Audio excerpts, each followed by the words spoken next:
नमस्कार विद्यार्थी मित्रांनो, स्पर्धा परीक्षा डिजिटल लर्निंग या यूट्यूब चॅनलवरती आपल्या सर्वांचं स्वागत आहे। विद्यार्थी मित्रांनो, आज आहे 17 फेब्रुवारी 2024। तर आपल्या डेली करंट अफेअर्सच्या सीरीज मधील काही महत्त्वाचे चालू घडामोडींचे घटक आज आपण अभ्यासूया। चला तर मग आजच्या व्हिडिओला सुरुवात करूया। फर्स्ट क्वेश्चन आहे, ड्रीम ऑफ द डेझर्ट ही पहिली लक्झरी ट्रेन कोणत्या देशात सुरू होणार आहे? तर या प्रश्नाचे योग्य उत्तर आहे सौदी अरेबिया। सौदी अरेबिया हे आपली पहिली luxury train dream of the dessert 2025 मध्ये लॉन्च करणार आहे। तर कोणत्या देशामध्ये? तर सौदी अरेबिया देशामध्ये लॉन्च करण्यात येणार आहे। आणि कधी लॉन्च करण्यात येणार आहे? तर 2025 पर्यंत ही लॉन्च करण्यात येणार आहे। मध्य पूर्वेतील ही पहिली लक्झरी ट्रेन असणार आहे। ही ट्रेन सौदी अरेबियाची राजधानी रियाद येथून सुरू होईल आणि जॉर्डनच्या सीमेकडे वायव्येकडे वळेल। या ट्रेनचा प्रवास एकूण 800 मैलांचा असणार आहे। नेक्स्ट क्वेश्चन आहे, नुकताच कोणत्या देशाला यूएई देशाचा 9वा गव्हर्नमेंट टेक पुरस्कार देण्यात आला आहे? तर याचे योग्य उत्तर आहे भारत। युनायटेड अरब अमिरातीमध्ये आयोजित वर्ल्ड गव्हर्नमेंट समिट 2024 मध्ये भारताला आय रास्ते प्रकल्पासाठी 9व्या गव्हर्नमेंट टेक पुरस्काराने सन्मानित करण्यात आले आहे। हा पुरस्कार विशेषतः एआय पॉवर्ड गव्हर्नमेंट सर्व्हिसेस श्रेणी अंतर्गत सरकारी सेवांमध्ये सुधारणा करण्यासाठी दिला जातो। यूएई सरकारने गव्हर्नमेंट टेक या वार्षिक पुरस्काराची स्थापना केली आहे। दुबईचे युवराज शेख हमदान बिन मोहम्मद अल मक्तूम यांच्या हस्ते हा पुरस्कार प्रदान करण्यात आला। तर भारत या देशाला यूएई देशाचा 9वा गव्हर्नमेंट टेक पुरस्कार देण्यात आलेला आहे। नेक्स्ट क्वेश्चन आहे, अलीकडेच कोणत्या संस्थेने ध्वनी आधारित अँटी ड्रोन प्रणाली विकसित केली आहे? तर याचे योग्य उत्तर आहे आयआयटी जम्मू। फेब्रुवारी 2024 मध्ये आयआयटी जम्मूचे प्राध्यापक डॉक्टर करण नातवानी यांनी ध्वनी आधारित अँटी ड्रोन प्रणाली विकसित केली आहे। ही प्रणाली अशा प्रकारची पहिलीच प्रणाली आहे। या अँटी ड्रोनला कॅमेरे किंवा रडारची गरज असणार नाही। ही यंत्रणा ड्रोनद्वारे ध्वनी सिग्नल शोधून कार्य करते, त्यामुळे बेकायदेशीर कामांवर लक्ष ठेवण्यास मदत होणार आहे। यासाठी अंदाजे 4 लाख रुपये खर्च आलेला आहे। ही प्रणाली 300 मीटरच्या परिघात ड्रोन, विमाने आणि पक्षी शोधण्यास सक्षम असणार आहे। नेक्स्ट आहे, नुकतीच पहिली digital India future skill summit कोठे आयोजित करण्यात आली? तर याचे उत्तर आहे गुवाहाटी। 15 फेब्रुवारी 2024 रोजी केंद्रीय मंत्री राजीव चंद्रशेखर यांनी पहिल्या digital India future skill summit 2024 चे गुवाहाटी येथे उद्घाटन केले।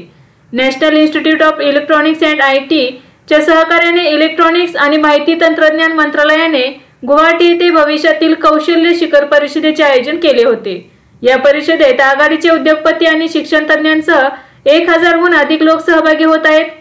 भारत आणि जगासाठी भविष्यात तयार होणाऱ्या प्रतिभेला उत्प्रेरित करण्याच्या धोरणांवर चर्चा करण्यासाठी तरुण भारतीय विचारवंत नेते, उद्योगतज्ञ, धोरणकर्ते, शिक्षक आणि तंत्रज्ञान प्रेमींना एकत्र आणणे हा या परिषदेचा मुख्य उद्देश होता।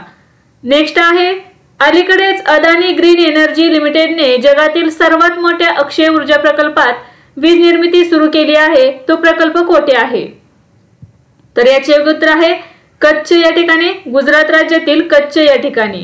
फेब्रुवारी 2024 मध्ये अदानी ग्रीन एनर्जी लिमिटेडने जगातील सर्वात मोठ्या अक्षय ऊर्जा प्रकल्पात वीज निर्मिती सुरू केली आहे।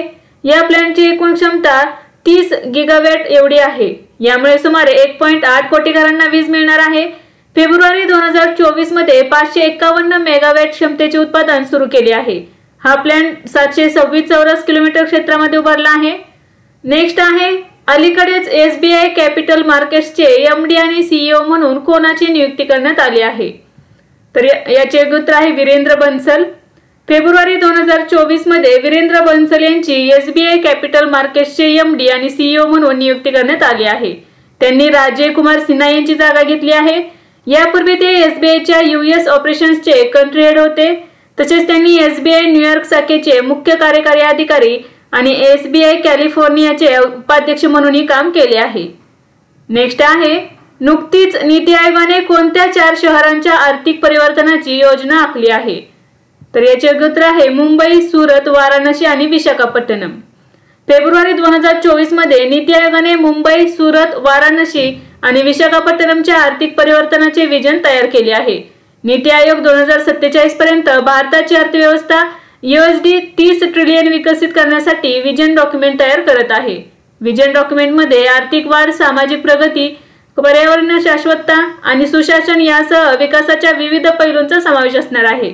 नीती आयोगाच्या अधिकाऱ्यांनी 2030 पर्यंत मुंबई महानगर प्रदेशाचा GDP 300 अब्ज USD पर्यंत नेण्यासाठी पावले उचलली आहेत। नीती आयोग आणखी 20-25 शहरांसाठी आर्थिक नियोजन तयार करण्याचा विचार करत आहे। नेक्स्ट आहे, अलीकडेच कोचीन इंटरनॅशनल एअरपोर्ट लिमिटेडने ग्रीन हायड्रोजन प्रकल्पासाठी कोणाशी करार केला आहे? तर याचे उत्तर आहे BPCL। फेब्रुवारी 2024 मध्ये कोचीन इंटरनॅशनल एअरपोर्ट लिमिटेडने ग्रीन हायड्रोजन प्रकल्पासाठी भारत पेट्रोलियम सोबत करार केला आहे। या प्रकल्पांतर्गत विमानतळ परिसरात 1000 किलोवॅटचा ग्रीन हायड्रोजन प्रकल्प उभारण्यात येणार आहे। ग्रीन हायड्रोजन प्रकल्प उभारणारे कोची विमानतळ हे देशातील पहिले विमानतळ ठरणार आहे। नेक्स्ट आहे, नुकतीच चर्चेत आलेली स्वदेशी CAR-T सेल थेरपी कशाशी संबंधित आहे? तर कर्करोगाशी संबंधित आहे ही थेरपी। फेब्रुवारी 2024 मध्ये स्वदेशी CAR-T सेल थेरपी वापरून पहिला रुग्ण कर्करोग मुक्त झाला आहे। CAR-T सेल थेरपीचा वापर रक्त कर्करोग जसे की लिम्फोमा किंवा ल्युकेमियावर उपचार करण्यासाठी केला जातो। सेंट्रल ड्रग्ज स्टँडर्ड कंट्रोल ऑर्गनायझेशनने ऑक्टोबर 2023 मध्ये नेक्स्ट CAR-19 सेल थेरपीच्या व्यावसायिक वापरास मान्यता दिली होती। या थेरपी अंतर्गत रुग्णाच्या T पेशी म्हणजेच रोगप्रतिकारक पेशींचे प्रकार आहेत तर एकत्रित केल्या जातात आणि CAR-T पेशी म्हणून ओळखल्या जाणाऱ्या शक्तिशाली कर्करोगाच्या लढाईमध्ये आनुवंशिकरित्या सुधारित केल्या जातात। इम्युनॅक्ट, IIT बॉम्बे आणि टाटा मेमोरियल हॉस्पिटल यांनी स्वदेशी CAR-T सेल थेरपी विकसित केली आहे। नेक्स्ट आहे, नुकताच best technology bank of the year 2023 पुरस्कार कोणाला देण्यात आला आहे किंवा कोणाला प्रदान करण्यात आला आहे? तर दक्षिण भारतीय बँक। 19व्या IBA वार्षिक बँकिंग तंत्रज्ञान परिषदेत दक्षिण भारतीय बँकेला वर्षातील सर्वोत्कृष्ट तंत्रज्ञान बँक पुरस्कार मिळाला आहे। यामध्ये साऊथ इंडियन बँकेने उत्कृष्ट कामगिरीसाठी एकूण 6 प्रतिष्ठित पुरस्कार जिंकले आहेत। साऊथ इंडियन बँकेचे MD आणि CEO PR शेषाद्री यांनी हे पुरस्कार स्वीकारले आहेत। IBA वार्षिक बँकिंग तंत्रज्ञान परिषद एक्सपो आणि उदरणे ही 2005 पासून आयोजित करण्यात येणारा वार्षिक कार्यक्रम आहे। नेक्स्ट क्वेश्चन आहे, दुसऱ्या सरस आजीविका मेळ्याचे आयोजन कोठे करण्यात आले? तर याचे उत्तर आहे जम्मू आणि काश्मीर।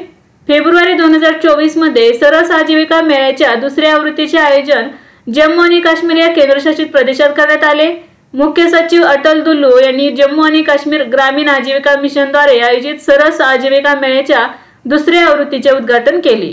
ग्रामीण महिलांना त्यांच्या उत्पादनांना थेट बाजारपेठ उपलब्ध करून देणे, त्यांची विपणन कौशल्य वाढवणे आणि सांस्कृतिक देवाणघेवाण वाढवणे हे सरस आजीविका मेळ्याचे प्राथमिक उद्दिष्ट आहे।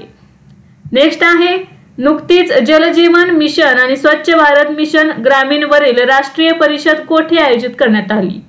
तर याचे उत्तर आहे लखनौ, उत्तर प्रदेश। फेब्रुवारी 2024 मध्ये जल जीवन मिशन आणि स्वच्छ भारत मिशन ग्रामीणवर राष्ट्रीय परिषद लखनौ, उत्तर प्रदेश येथे आयोजित करण्यात आली होती। ही परिषद 16 आणि 17 फेब्रुवारी 2024 दरम्यान आयोजित करण्यात आली आहे। जल जीवन मिशन 15 ऑगस्ट 2019 रोजी सुरू करण्यात आले। नेक्स्ट आहे, अलीकडेच 36व्या राष्ट्रीय पुस्तक मेळ्याचे आयोजन कोठे करण्यात आले आहे? तर याचे उत्तर आहे हैदराबाद। फेब्रुवारी 2024 मध्ये हैदराबाद मधील NTR स्टेडियमवर राष्ट्रीय पुस्तक मेळ्याच्या 36व्या आवृत्तीचे आयोजन करण्यात आले आहे। कितवी आवृत्ती आहे? तर 36वी आवृत्ती आहे ही। हा कार्यक्रम 9 फेब्रुवारी पासून 19 फेब्रुवारी पर्यंत चालेल। याचे आयोजन हैदराबाद बुक फेअर सोसायटीने केले आहे। हा एक वार्षिक कार्यक्रम आहे।